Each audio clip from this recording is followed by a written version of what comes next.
Clinéo a pour objectif de permettre à tous les patients d'accéder aux essais cliniques, peu importe l'endroit où ils sont suivis. Donc, qu'est-ce que c'est un essai clinique? C'est une opportunité d'accéder aux innovations thérapeutiques. Donc, pour le patient, il y a vraiment un objectif d'équité des chances pour accéder à ces innovations-là. Pour le médecin, aujourd'hui, c'est très compliqué, c'est très chronophage de chercher, de trouver ces essais cliniques. Donc, le but de Clinéo, c'est de lui faciliter la vie sur cette étape-là.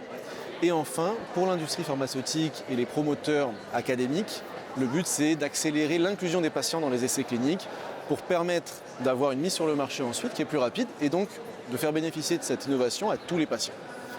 Donc concrètement, comment ça fonctionne Clinéo? C'est une plateforme qui permet à la fois aux patients et aux médecins de chercher un essai clinique.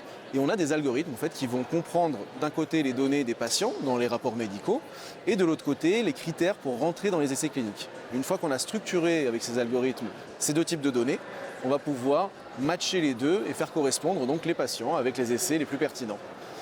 Ce qui est intéressant sur la plateforme, c'est que ce n'est pas juste une solution pour trouver les essais, mais c'est aussi une solution de mise en relation. On va permettre à l'oncologue et à son patient d'être mis en relation avec les personnes responsables des essais cliniques les plus proches de la prise en charge du patient.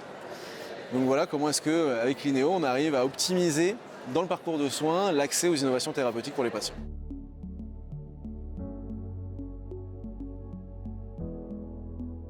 Alors en un seul mot, je dirais indispensable. Indispensable parce qu'aujourd'hui, on a de plus en plus de patients et de l'autre côté, de plus en plus d'innovations thérapeutiques, mais qui sont très précises avec la médecine de précision notamment.